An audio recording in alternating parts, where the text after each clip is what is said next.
여러분들은 이 세상을 어떻게 생각하십니까? 악하고 악한 세상이라고 생각하십니까? 그래서 그 악한 세상이 어두움에 사로잡혀 있다고 생각하십니까? 아니면 세월이 너무나 빠르게 지나가듯이 이 어두움 속에 살아가고 있는 사람들은 아주 빠른 속도로 죽음을 향해 달려 나가는 곳이라고 생각하십니까? 제가 왜 이런 질문을 합니까? 오늘 본문의 어두움의 개념을 설명하기 위함입니다. 5절에 나와 있는 어둠의 개념은 신학적으로 세 가지입니다. 첫 번째로는 자연적인 죽음이죠. 저 어둠은 죽음입니다. 죽음은 어두움입니다. 두 번째로 윤리적으로는 어둠을 악입니다. 악. 어둠은 악입니다. 세 번째 영적으로는 어둠은 세상입니다. 이 어두운 세상. 사탄이 지배하는 이 세상. 그래서 어둠은 세상입니다. 그래서 어쨌든 이 세 가지 모든 어둠은, 이 깊은 어두움은 모든 것을 다 집어삼킵니다. 어두움이 깊어지면 두려움과 공포감으로 휩싸여서 사실은요, 이성을 마비시킵니다. 제가 한 2년 전에 천안 신학교에 1년 동안, 1년은 아니지만 새로 오신 우리 목사님이 계셔서 천안 얘기 또 합니다. 신학교에서 근무하다가 오지 않았습니까? 거기 제가 숙소에서 아무도 없는 밤을 날마다 지새웠어요. 근데요, 그 신학교가 크잖아요. 그 사택 말고 저는 혼자 산다고 기숙사로 가라 그래서 기숙사에서 생활을 했는데 밤만 되면은요 무서워요. 제가요 거기 원래 불을 켜게 돼 있는데 이사장님한테 물어봤어요. 밤에 불을 켜놔야 됩니까? 그래. 그래. 전기값 많이 나간대. 나도 있는데, 그쵸? 그래서 끄잖아요. 어둠은요, 뭐 하나님을 믿고 안 믿고를 떠나서 무서워요. 신학교 옆에 그냥 그 숲속이 있어요. 거기 밤에 이렇게 쳐다보면 뭐가 나올 것 같아요. 근데 한국에 갔는데 겨울에는 그렇게 눈이 오더니 봄부터 그냥 내가 올 때까지 비가 많이 내렸습니다. 여러 번 말씀드렸지만 부슬비도 내리기도 하고 쫙 소나기도 내리기도 하고, 어느 때는 하루 종일 여기는 뭐 샤워라 그러죠. 뭐 샤워 같은 비가 쭉 내리기도 했습니다. 제가 비를 좋아하기 때문에 낮에는 그 비를 즐깁니다. 얼마나 낭만적이에요. 그렇죠? 전원 풍경이잖아요. 앞에 신학교 앞마당 저 길 저쪽에는 논이 쫙 있고 얼마나 낭만적입니까? 신학교 옆에는 쫙 그냥 숲속이 있고 저 뒤쪽에는 높은 흑성 산성이 보이고 산이 있고 얼마나 낭만적이에요. 비는 부슬부슬 내리고 아주 마음도 촉촉히 젖어집니다. 그러나 밤에 내리는 비는, 어두운 밤에 내리는 비는 그렇지 않습니다. 어느 날 밤에요, 바깥에서 무슨 소리가 나는 거예요. 부슬부슬 내리는 밤에. 그래서 무슨 소리가 나느냐 하고 이제 나가봐야 되잖아요. 네? 누가 왔을 수도 있고. 그래서 신학원 옆에는 산은 아니지만 숲속이 있다 그랬잖아요. 밤에 나가보세요. 불도 안 켜고. 네? 그래서 전화기 여기 불 이거 쫙, 이거는 뭐 큰 도움도 안 돼. 그래서 이렇게 저기를 그 숲속을 이렇게 비치는데 저쪽에서 그냥 이만한 그냥 멧돼지가 그냥 내 쪽을 향해 확 그냥 달려오는 듯한 환상이 환상이 확 떠오르자 갑자기 그냥 그 어둠 속에서 너무 무서운 거예요. 그래가지고 내가 그냥 뒤도 안 돌아보고 후다다닥 해가지고 현관으로 다시 들어가서 숙소에 다시 들어간 적이 있습니다. 진짜예요. 농담 아니에요. 여러분들 어두운 곳에서 그 무시무시한 학교에 혼자 있다고 생각해 보세요. 예? 옆에는 바로 숲이고 진짜 무섭다니까요. 제가 그때 정말 어두움은 우리에게 두려움과 공포감을 주는구나. 이 건장한 제가 딱 멧돼지랑 싸우면 제가 이기죠. 그렇죠? 그 멧돼지 하나 제가 못 때려 눕히겠습니까? 근데 그 멧돼지가 무섭다고 그냥 내가 그 어두움의 공포, 멧돼지보다도 그 어두움의 공포 때문에 그 공포감이 대단하더라고요. 이 세상 제가 말한 그 세 가지 모두 다 어두움이잖아요. 그 모두 다 우리에게 늘 공포를 주잖아요. 그렇죠? 어두움으로 표현되는 또 이 세상은 어떠합니까? 요즘 트럼프가 반이민 정책으로 미국이 시끌벅적하지 않습니까? 특히 서류 미비자들 늘 불안하게 살고 있습니다. 제가 친하게 지내는 선배 목사님 가정도 서류 미비자인데 요즘 전화도 안 와요. 가끔 동생 목사들 불러가지고 밥 사줘요. 안 목사님, 어떤 목사님이랑 어디서 만나기로 했으니 나오세요. 밥 사드릴게요. 그러면 예 감사합니다 하고 막 그랬는데 요즘에는 그런 전화도 안 와요. 왜? 무서우니까, 서류 미비자니까. 옛날은 불법 체류자라 그랬잖아요. 그러니까 요즘에는 뭐 불시에 검문해서 서류 미비면 추방을 당한다면서요.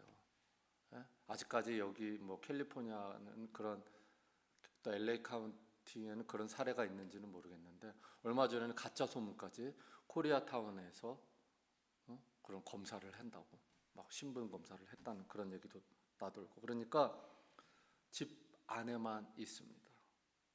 그 목사님에게는 집 밖에 이 미국이라는 세상은 어두움입니다. 캄캄한 밤 같은 어두운 세상입니다. 그리고 이 세상은 점점 영적인 어둠의 세력인 사탄의 공격으로 기독교인들이 설 자리가 없어지고 있습니다. 성경대로 사는 것이 정의인데 이 성경대로 사는 정의를 실현하기가 너무나도 어려운 세상이 되어버리고 말았습니다.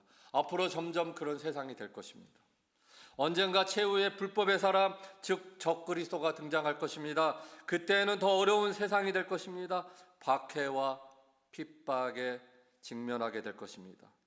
그 어둠의 지배자 사탄의 공격이 점점 더 거세지고 있습니다. 그런 어두운 세상에 우리가 살고 있다는 것입니다. 그리고 또 우리가 자연적으로 찾아오는 죽음을 피할 길이 없습니다. 제가 이번에 신학교에서는 종말론을 가르칩니다.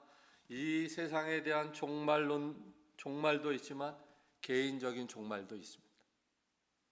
개인적인 종말의 죽음은 그 누구도 피할 수 없습니다. 네, 이 죽음은요, 어둠입니다. 죽는다는 것은 어둠의 아가리 속으로 들어가는 것입니다. 저 큰 메갈로돈 상어가 있다 그래요. 엄청나게 큰 영화로도 나왔어요. 그 메갈로돈 상어의 무시무시한 아가리 속으로 들어가는 것과 같은 것입니다. 자, 이제 제가 다시 질문을 하겠습니다.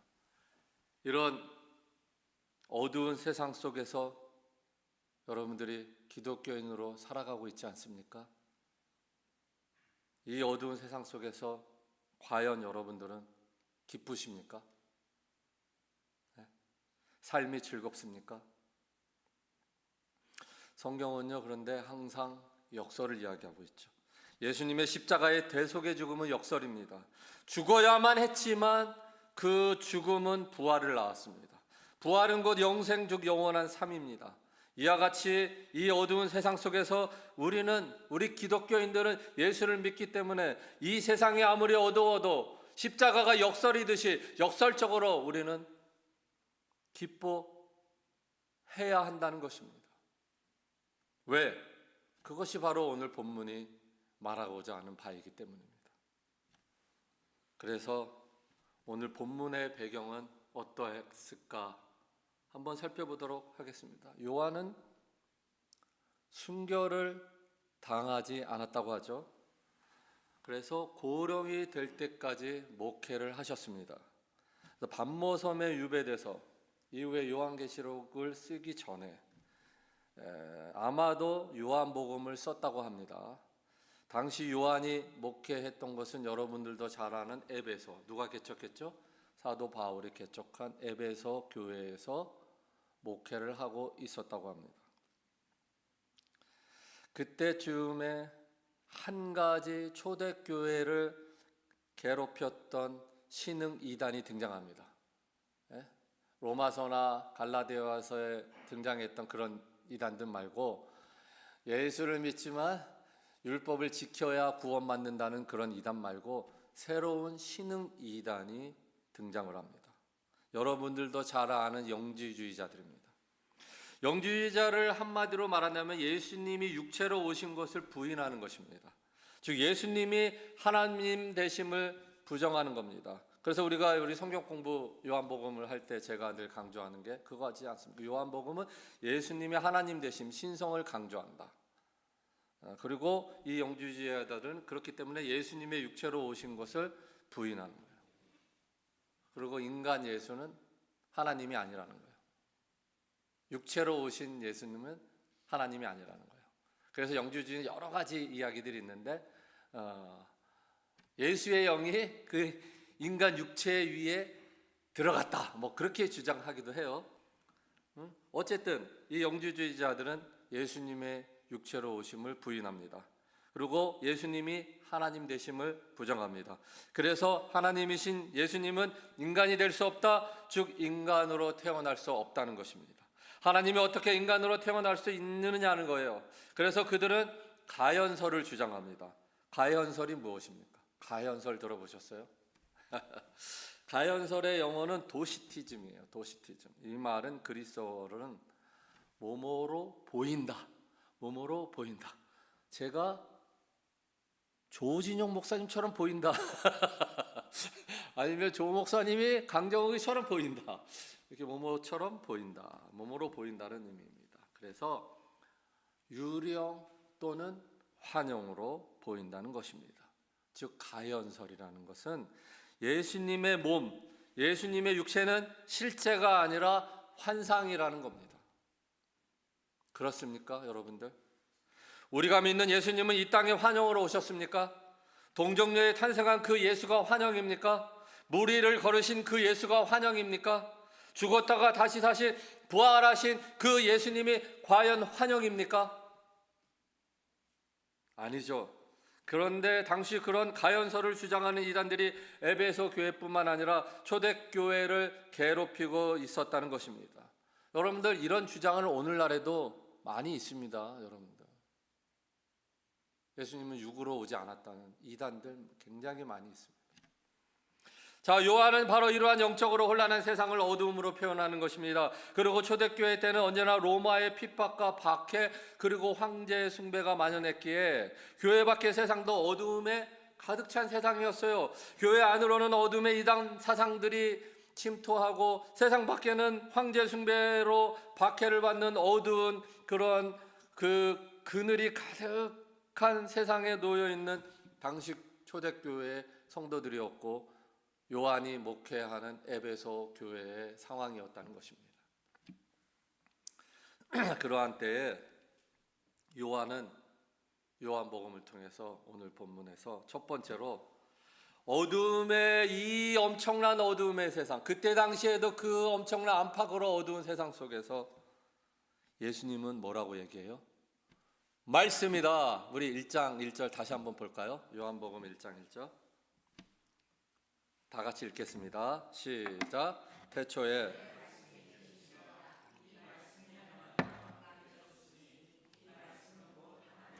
자, 여기서 말씀은 헬라어로 로고스입니다. 로고스의 개념을 여러분들한테 설명드리고 싶지만 너무나 많은 시간을 써야 되기 때문에 오늘은 설명드리지 않습니다. 어쨌든 헬라어로 로고스가 바로 말씀입니다. 그래서 이 로고스는 하나님이에요. 그래서 로고스 말씀은 하나님이신 예수님을 지칭하는 거예요. 또 2절에 그가 하나님과 함께 계셨다. 그리고 3절에 만물이 그로 말미암아 지은 바 즉 창조되었다는 것입니다. 그러니까 로고이스이신 말씀이신 예수 그리스도가 태초에 하나님과 함께했고 이 세상 천지 창조하는데 삼위일체 하나님으로서 동참했다라는 거. 그러니까 예수님이 천지를 창조하신 하나님이시다. 이 말을 하는 겁니다. 결국 이 말을 한마디로 줄이면 내 말씀은 로고스는 바로 천지 창조이신 예수님, 하나님이시다라는 것입니다. 그래서 요한복음은 예수님의 신성, 즉 예수님은 하나님임을 증거하는 것입니다. 그리고 이 세상을 창조하신 전능하신 하나님이기에 충분히 죄 없이 동정녀의 탄생으로 육체로 이 세상에 오실 수 있다는 것입니다. 왜? 하나님은 전지전능하시기 때문에 그 하나님이 육체를 입고 우리 죄를 용서하기 위해서 언제든지 얼마든지 육체로 이 땅에 죄 없으신 동정녀 탄생으로 오실 수 있다는 겁니다. 여러분들 이걸 믿으셔야 됩니다. 따라서 결코 육으로 오신 예수님은 환영이나 환상의 인물이 아니라는 것입니다. 당시에 이런 영주주의 사상이 많았기 때문에 요한이 강조하는 것이 바로 이겁니다. 예수님은 하나님이시다. 육체로 오셨다. 천지 창조하신 분이다. 따라서 인간 예수 환영이 아니고 믿으십니까? 오늘날에도요 예수가 하나님이심을 부인하는 이단들이 굉장히 많아요.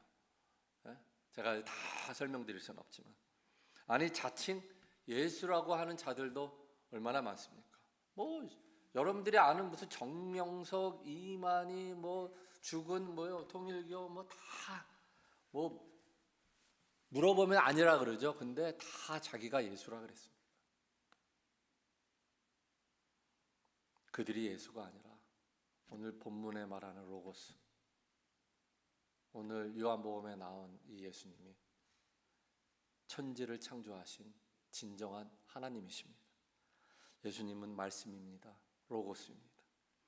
그리고 그분은 그 전능성에 의해 죄 없이 인간으로 충분히 오실 수 있으신 분이십니다. 이 예수가 저와 여러분들의 하나님이십니다. 할렐루야. 두 번째로 어둠의 세상 속에서 예수님은 뭐다? 빛이시다. 4절과 5절을 한번 다시 볼까요? 다 같이 읽겠습니다. 시작. 그 안에 생명이 있었으니 이 생명은 사람들의 빛이라. 빛이 어두움에 비추되 어두움이 깨닫지 못하더라. 제가 아까 우리 목사님 잠깐 만나서 제가 이제 나이를 먹어서 예화도 했던 얘기 또 하고 했는지 안 했는지 잘 모른다 그랬어요. 아마 제가 지금부터 하는 예화는 여러분들이 아마 여러 번 들었을 수도 있어요. 그러나 어두움에 관계되는 거기 때문에 한 번 더 하도록 하겠습니다. 여러분들도 잘 아시지만 제가 작년 12월에 멕시코 7박 8일인가 6박 7일인가 크루즈 여행을 제가 아는 지인들과 함께 장로 부부 2팀, 목사 부부 2팀 이렇게 갔었습니다. 그 안에 갔더니요, 와, 그분들은 다 가본 적이 있어요. 근데 우리는 저와 와이프는 처음 갔었거든요. 난 그렇게 진짜 좋은지 몰랐어요. 갔더니 진짜 완전히 호텔이더라고요. 호텔보다 더 좋아. 거기 갔더니 무슨 극장도 있고 매일 밤 우리는 쇼를 봤어요. 근데 쇼도 매일 다른 거를 해요. 두 번째 쇼가 정말 멋있었거든요. 그때는 완전히 막 그 오페라 같은 그 세미 오페라라 그러나 뭐 막 그냥 와 그냥 뭐 제가 좋아하는 클래식 그 막 찬양 막 찬양이래 막 그런 노래 막 나오는데 와 너무 좋더라고요. 거기 가니까 피트니스 센터도 있고 운동도 할 수 있고 농구도 할 수 있고 라켓도 칠 수 있고 라켓볼도 또 그냥 매일 밤마다 거기 러빙가 홀에 모여서 라인 댄스도 하고 수영장도 있고 배 밖에 아니 저기 천정에 천정이래 맨 꼭대기에 하여튼간 저를 굉장히 즐겁게 했습니다. 그러나 저를 환상 속에 사로잡히게 한 것이 그 모든 것이 아니라 딱 하나 있었어요. 예, 알다시피 저는 원래 시인이 꿈이라고 하지 않았습니까? 그래서 그런 분위기를 굉장히 좋아하는데요. 바로 밤바다였습니다. 밤바다. 미국에서 이렇게 멕시코 쪽으로 이렇게 멕시코가 여기면 저쪽이 태평양 한국 쪽이고 이렇게 내려가잖아요. 그럼 제 숙소가 발코니가 있는 곳인데 저쪽에 있었어요. 이쪽이 아니라. 그러니까 저쪽 태평양 쪽이 다 보이는 곳입니다. 태평양 쪽에. 근데 발코니에 와이프는 고요히 예쁘게 이렇게 자고 있어요. 여자 와이프가 잘 때 모습이 그 어떤 미스 코리아보다 예쁘더라고. 저는 이 얘기는 전혀 생각지 않았는데 결혼하고 밤에 좀 늦게 들어간 와이프가 자고 있어. 이렇게 보면 제가 그때 좋아했던 연예인이 고현정이었거든요. 고현정이보다 더 예뻐 자는 모습이. 그렇게. 근데 요번에 크루즈 갔는데 침대 위에서 이렇게 보니까 옛날에 그 고현정보다 더 예쁜 와이프 모습이 거기서 보이더라고요. 그래서 그 예쁜 와이프를 이렇게 보고 이제 발코니에 싹 나가서 쫙 봤더니 저 태평양 저쪽 끝까지 밤에 펼쳐지는 그 지평선이라 그래요. 그걸 이렇게 보이는데 보이지는 않죠. 그런데 이렇게 보는데 달이 안 떴어. 그러니까 너무 어두운 거예요. 와, 그냥 너무 캄캄하고 너무 어두운데 그래도 배 쪽에서는 그래도 불빛이 있으니까 이렇게 흘러가는 모습이 보여요. 근데 저쪽 어두운 쪽에 이렇게 바라보는데 이 왼쪽에 뭔가 큰 별인지 아닌지 모르겠어요. 그래서 처음에 저게 별인지 아닌지 이렇게 모르고 이렇게 쳐다보는데 갑자기 옆에서 목사님! 그리고 깜짝 놀라서 그 발코니 옆에 우리 장로님, 저보다 한 10살 많으신 장로님 방이었어요. 그래서 발코니에서 이렇게 보여. 그래서 그분도 나와서 그걸 보고 있었던 거예요. 그랬더니 목사님, 저거 별은 아니죠? 그거 나도 모르겠어. 그래서 모르겠는데 그랬더니 요즘 뭐 러시아나 뭐 북한에서 드론을 많이 띄운대. 정찰하기 위해서. 저거 드론이 아닐까요? 근데 여기는 미국이 아니고 멕시코인데 그 사람들이 그래서 잘 모르겠는데요. 근데 그 다음날 그 장로님은 자꾸 그게 드론이라는 거예요. 그래서 이제 그 다음날 또 그냥 또 환상의 밤바다를 보기 위해서 나갔어. 근데 내가 이렇게 봤더니 그게 드론이 아니고 무슨 하여튼 별이었던 것 같아요. 절대 그게 드론일 수가 없어. 근데 제가 그 별을 얘기하는 게 아니라 그 캄캄한 밤바다에 태평양 저쪽 한국 쪽에 캄캄한데 그 캄캄한 그 밤바다에 저쪽 왼쪽에서 그 별이 쫙 비치는데 달처럼 환하게 어두움을 몰아내는 빛은 아니지만 그 별빛이 어두움을 쫙 물러가게 하면서 내 마음을 훈훈하게 해 주더라고요. 그래서 저에게 크루즈의 최고는 바로 그 어두움을 비추는 그 별빛이 저의 최고의 낭만이었습니다. 빛은요, 그렇게 작은 빛이라도 어두움을 환하게 비춰줘, 환하게 해준다는 거죠. 또 제가 언젠가 자주 말씀드렸지만 제가 스쿠버 다이버라 그랬잖아요. 그래서 그냥 보통 다이버가 아니라 마스터, 마스터, 꽤 베테랑 다이버입니다. 제가 스쿠버 다이빙. 그래서 한국 가기 전에는 오프너 때는 한 달에 한 번씩 가고, 그다음에 어드밴스 때도 자주 갔지만 이제 마스터 자격증을 따고는 한 1년에 한 서너 번 이 정도 갔습니다. 그래서 캘리포니아는 여러 번 말씀드렸지만 랍스터를 잡는 시즌이 있어요. 그때만 랍스터를 잡을 수가 있어요. 전복도 시즌에만 잡을 수 있어요. 근데 여기서는 못 잡아요. 저 캘리포니아 멘도시노라는 곳에 시즌에 그쪽에서만 잡을 수가 있어요. 여기서 만약에 전복을 잡았다가는 영주권자들은 추방이에요. 그래서 그 추방당한 그 중국인들도 있었어요. 전복 잡다가. 어쨌든 그래서 이제 랍스터는 근데 밤에 기어다니잖아요. 밤에 나와서 먹이 활동을 해요. 그래서 밤에 가서 랍스터를 잡아야 돼요. 근데 어디 많으냐 하면 여기 여러분들 여기 롱비치 가면 저쪽으로 보면은 섬이 보이잖아요. 그 섬이 뭐예요? 카탈리나로 갑니다. 캄캄한 밤에 2시간 정도 두둥둥둥둥둥 해서 이제 큰 배를 타고 다이버들이 그 위에 타고 갑니다. 배 위에는 찬란한 별들이 그냥 빛나고 있죠. 그 찬란한 별빛이 빛나고 있는 그 순간 배 위에서 캄캄하고 무시무시한 바다로 다이빙을 합니다. 그리고 그 물속으로 풍덩 들어갑니다. 처음에 쾅 들어가면은 그냥 아무것도 보이지 않아요. 저희 같은 유능한 베테랑들은 이렇게 머리부터 안 들어간다 그랬죠. 우리는 이렇게 발부터 들어가요. 예? 훈련이 되면 그렇게 할 수 있어요. 근데 웬만한 다이빙도 이렇게 머리부터 들어가는데 우리는 이렇게 내려가면서 랜턴을 딱 방수 랜턴을 딱 킵니다. 그러면 그냥 그 캄캄한 어두운 밤바다가 쫙 다 보이진 않아요. 그 랜턴이 비치는 거기만 쫙 비쳐요. 그럼 빛을 이렇게 해서 밑으로 쭉 내려갑니다. 그러면 주변이 환해지면서 바다가 보입니다. 바닥에 이렇게 비치면 랍스터가 바닥에 막 기어다녀. 그러면 싹 내려가지고 그냥 이 손으로 채면 안 돼. 그냥 꽉 눌러야 돼. 못 움직이게 꽉 누른 다음에 꽉 잡아서 여기 바구니 갖고 가거든. 거기다 이렇게 빨리 딱 집어넣어야 돼. 그래서 잡아챕니다.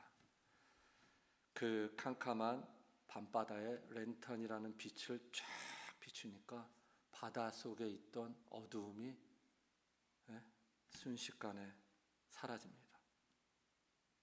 그래서 그 빛으로 랍스터를 잡아내고 그 빛이 있기 때문에 다시 머리 위에 있는 거기서 막 헤매면 배가 어디 있는지 보이지 않아요. 바닥에 한 60피트인가 막 이렇게 내려가면 배가 안 보여요. 근데 그 랜턴이라는 그 빛이 있어야 캄캄한 바다 속에서 그 빛을 향해 찾아가는 거예요. 그리고 바다 속에 이렇게 있으면 여기가 위인지 옆인지 아래인지 구분이 잘 안 돼요. 그래서 항상 갈 때 초짜들 버디를 붙여줘요. 근데 그때 어떤 여자분을 저한테 붙여줬는데 올라가는데 이 여자분이 자꾸 이렇게 옆으로 가는 거야. 이 옆으로 가면은 저 바닷속 깊은 곳으로 갈 수도 있고 육지 쪽으로 갈 수 있는데 위로 올라가는데 본인은 이렇게 가는 게 위로 올라간다고 생각을 한 거예요. 그렇게 가다가 만약에 혼자 그렇게 가다가는 에어 다 떨어지면 죽는 거예요. 근데 유능한 베테랑 마스터인 스쿠버 다이버가 있기 때문에 제가 가서 붙잡았어. 거기 아니야. 말은 못하지. 그래서 불빛으로.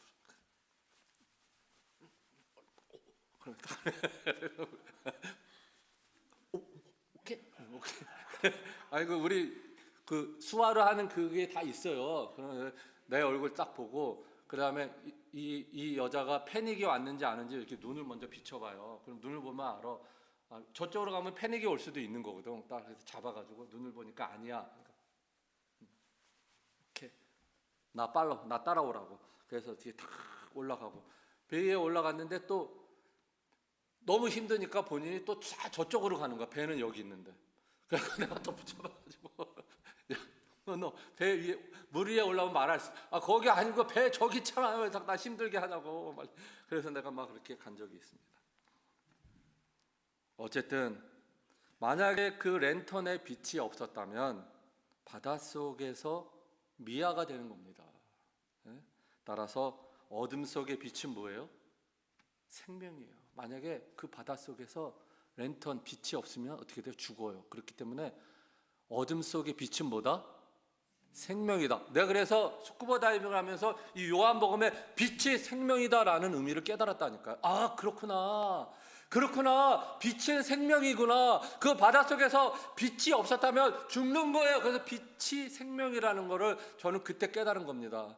내가 여러 번 이 얘기를 반복해서 얘기하지만 너무나 그 깨달음이 크기 때문에 또 한 번 오늘 요한복음 이 얘기를 하려고 요한복음을 선택한 건 아니지만 요한복음을 설교하기 위해서 이 예화를 또 한 번 듣는 이유가 바로 그렇구나. 빛이 생명이라는 의미가 가슴속에 와닿지 않잖아요. 여러분들 와닿습니까? 그런데 다이빙을 하다 보니까 그렇구나. 빛이 생명이구나.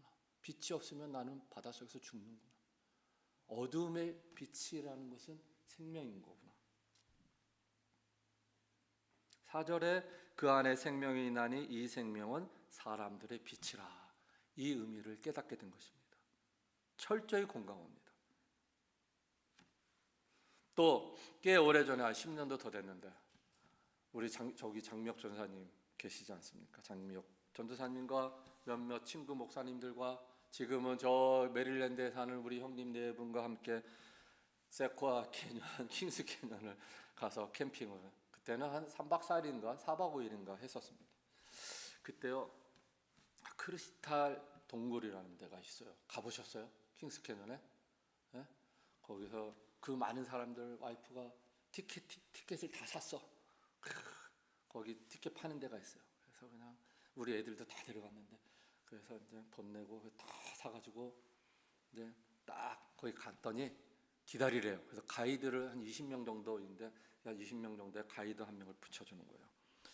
그래서 이제 뭐 랜턴도 가져가고 다 개인용 랜턴도 가져가고, 그래서 이제 전사님 기억나시죠? 그래서 이제 거기는 이제 같이 이제 가이드 한 명에 우리 모두가 들어갔어요. 근데 그 동굴이 캄캄하니까 중간 중간에 뭐 빨간 조명, 뭐 파란 조명 이렇게, 그러니까 뭐 종류석 같은 게 막 이렇게 있잖아요. 뭐 이렇게 너무 아름다운 거예요. 그래서 막 가이드를 따라서 막 가는 거예요. 그래서 너무 아름다운 장면을 딱 보고 있었습니다. 근데 어느 곳에 딱 들어갔더니 거기는 꽤 큰 공간이에요. 그리고 천정도 이렇게 높아. 한 이 정도 되나? 이거보다 좀 작은가? 그런 아주 천정도 높은 공간에 딱 가이드가 딱 오더니 이렇게 삥 둘러서래요. 삥 이렇게 둘러섰어요. 거기는 다른 팀이 없었어요. 그런데 그 가이드가 모든 랜턴을 끄래. 다 껐어. 그래서 자기 거를 마지막으로 딱 끄더라고. 그 동굴 속에서요. 캄캄. 조셉이가 안 보여. 조셉이가 그때 1살인가 2살 때인가 그랬는데 걸어 다니긴 한 것 같아. 조셉이가 안 보여. 이거 어떡하지? 내 큰아들이 안 보여. 내 둘째 아들이 안 보여. 그렇게 잠자는 모습이 고현정이보다 예쁜 내 와이프가 안 보여. 야, 큰일 났어. 뭐 큰일 날 건 없지만 하여튼 안 보이는 거야. 아니, 그래도 그래, 우리 여기 밖에 나가면 그래도 별빛도 있고 달빛도 있고 얼굴빛은 보이잖아요. 얼굴은 가까이서 이렇게 보면. 근데 그 동굴 속에는요 진짜 하나도 안 보여. 소리만 들려. 소리만. 와. 그때 가이드가요 자기 랜턴 하나만 딱 켜는 거야. 그 천정을 이렇게 딱. 우와. 그때 그 감동. 그 캄캄했던 무시무시한 어둠 속에서 빛이 비추자 희미하게 모든 사람들이 보이면서 제일 먼저 조셉을, 내 아들이요 잘 있나? 와이프 보고 다 보고 빛을 비추니까 그 어두웠던 캄캄했던 것이 다 아름답게 빛나는 것입니다. 그때 저 느꼈어요. 목사들은 항상 신앙적으로 생각을 많이 하지 않습니까? 뭐 24시간 딱 그렇지는 않지만, 그리고 설교할 예약거리를 많이 찾습니다. 그때 느꼈습니다. 예수님이 진정 어두운 세상에 빛으로 오셨구나. 이 어두운 세상에 예수님이 빛으로 오셨다는 의미를 그때는 생명인 줄을 깨닫지 못했지만, 예수님이 빛으로 오셨다는 의미를 그 동굴에서 저는 깨달았습니다. 예수님이 어둠의 빛으로 오셨다는 것을 철저하게 깨달았어요. 예수님은 오늘 말씀대로 뭐라고요? 빛이십니다. 그런데요, 세상은, 이 어두운 세상 속에 사는 사람들은 그 빛이 예수님인 줄 알지 못합니다. 그 빛은 예수님이 생명인 줄 알지 못합니다. 하나님이신 그분이 이 땅에 죄 없이 동정녀 탄생한 것을 모릅니다. 그 죄 없이신 인간으로 오신 예수님이 십자가에서 속죄의 피를 흘린 줄 이 세상 사람들은 모릅니다. 그를 믿기만 하면 구원을 받는다는 것을 이 어둠 속에 살아가고 있는 이 세상 사람들은 모른다는 거예요. 그를 믿기만 하면 죽음에서 생명으로 옮겨진다는 사실을 모른다는 겁니다. 그래서 5절에 깨닫지 못하더라. 이 어두운 세상 속에 있는 사람들은 빛으로 오신 로고스이신 말씀이신 천지를 창조하신 그 예수님을 깨닫지 못한다는 겁니다. 여기서 깨닫다의 헬라의 원어의 의미는 여러 가지가 있습니다. NRSV 버전에는 오버테이크로 영어로 번역되었습니다. 그 중에 여러 가지 그런 뜻이 있는데 자기가 소유한다라는 뜻이 있어요. 깨닫다는 말에 자기가 뭔가를 소유한다는 의미가 있는 거네. 그게 제일 많아요. 또 이르다, 어디에 이르다, 도다다라다, 이르다. 또 깨닫다는 의미가 극복하다, 극복하다. 또 깨닫다는 의미가 헬라어 의미가 추월하다, 추월하다. 그리고 깨닫다라는 의미도 있습니다. 이렇게 여러 가지 의미로 오버테이크가 쓰여졌어요. 깨닫다라는 의미가. 그래서 종합해 보면 예수가 빛이라는 사실은, 그 빛이 생명이다라는 사실을 깨닫는다는 것은 어둠에서 빛나는 그 빛을 내가 소유한다는 겁니다. 뭐 한다고요? 내가 갖는다는 거예요. 내가 소유한다는 거예요. 그 어두움 속에 빛나는 빛을 자기에게 이르게 한다는 겁니다. 그 어두움을 추월해서 그 빛을 어두운 세상 속에 비치는 그 생명이신 그 빛을 내가 갖는다는 거예요. 내가 취한다는 의미예요. 깨닫는다는 것은 그 어두움을 극복하고 빛으로 나아간다는 것입니다. 이것이 본문 5절의 깨닫다의 의미입니다. 이 세상 사람은 그 빛이 예수여 말씀이여 하나님이여 생명인 줄 깨닫지 못하지만 저와 여러분들은 바로 그것을 깨달은 사람이라는 겁니다. 그걸 여러분들에게 말씀드리고 싶은 거예요. 저와 여러분들은 빛을 나의 것으로 소유했습니다. 더 나아가 쟁취한 사람들입니다. 예수 그리스도 생명이신 빛을 어떻게 했다고요? 내가 쟁취했어요. 내가 소유한 것입니다. 저와 여러분들은 그래서 어두움을 극복한 거예요. 할렐루야, 기쁘지 않습니까? 어두움을 극복하고 그 어두움을 추월해서 빛을 찾아가는 자들이며 그 빛으로 생명을 얻은 자들입니다. 할렐루야, 할렐루야. 당연히 기뻐할 수밖에 없죠, 여러분들. 예?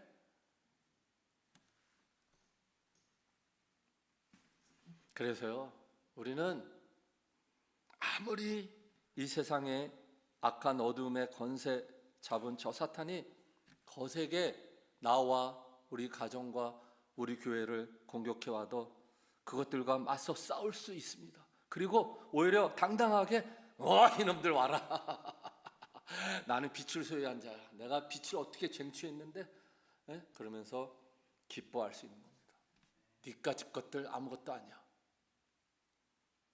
또 설사 이 땅에서 우리 육체가 늙고 병들어 죽어진다고 해도 빛을 소유한 자들이기 때문에 우리는 어떻게 해요? 예수님처럼 죽어도 다시 살 수 있기 때문에 기뻐할 수 있는 것입니다. 그렇기 때문에 죽는다고 할지라도, 물론 정이 들어서 우리 사모님 죄송하지만 헤어지면, 이 땅에서 헤어지면 슬프죠. 저도 요즘 폭삭 속았수다 그런 드라마를 보는데 거기 자꾸 어머니 아버지 이야기가 나오잖아요. 돌아가신 엄마, 그 드라마 때문에 슬픈 게 아니라 그 어머니 아버지 얘기가 자꾸 나오니까 돌아가신 어머니 아버지가 자꾸 보고 싶어서 그것 때문에 자꾸 눈물이 나더라고. 드라마가 저는 슬프지 않아요. 근데 그것 때문에 어쨌든 헤어짐의 그런 아픔 때문에 슬프지만 다시 부활의 소망이 있기 때문에 누군가가 내 사랑하는 사람이 죽어도 기뻐할 수 있다는 것입니다. 아무리 이 세상이 고생스럽고 힘들어도 갑자기 여러분들에게 어떤 일들이 자꾸 찾아오잖아요. 자식들에게도 마찬가지고요. 힘들어도 이 말씀이신 그분이 내게 빛으로 생명을 주셨기에 웃으면서 달려보자. 그렇죠? 캔디의 그 노래처럼, 그렇죠? 웃으면서 달려보자 푸른 들을, 그런 노래 있었잖아요. 제가 캔디 만화를 되게 좋아했어요. 그렇죠? 웃으면서 푸른 하늘을 기쁨으로 달릴 수 있는 것입니다. 네, 사랑하는 성도님들, 예수님 뭐라고요? 말씀입니다. 로고스입니다. 그 말씀이신 예수님은 하나님의 아들, 즉 하나님이십니다. 그분이 천지를 창조하셨고 그분이 성육신 하셨습니다. 그런데 그분이 그 빛이 역설적으로 죽어야 우리를 살릴 수 있기에 그분이 십자가에서 속죄의 피를 흘리셔야만 했습니다.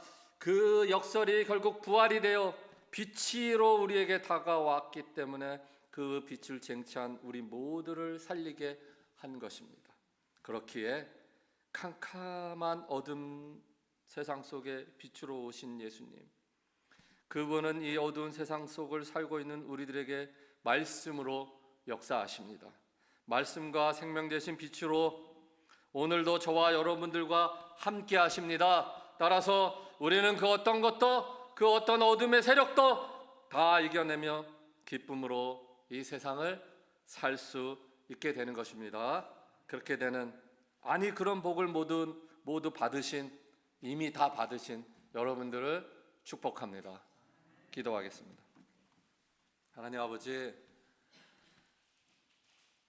어두움 속에 살아가는 이 세상 사람들은 빛으로 오신 예수 그리스도가 생명인 줄 깨닫지 못하지만 우리는 깨달았습니다. 우리는 쟁취했습니다. 가졌습니다. 따라서 십자가가 역설이듯이 우리가 비록 이 어두운 세상 속에 살아가지만 빛을 가진 자로 오히려 세상을 비추며 기뻐하며 당당히 승리할 수 있는 저희들이 되게 하여 주시옵소서. 예수님의 이름으로 간절히 기도하옵나이다. 아멘.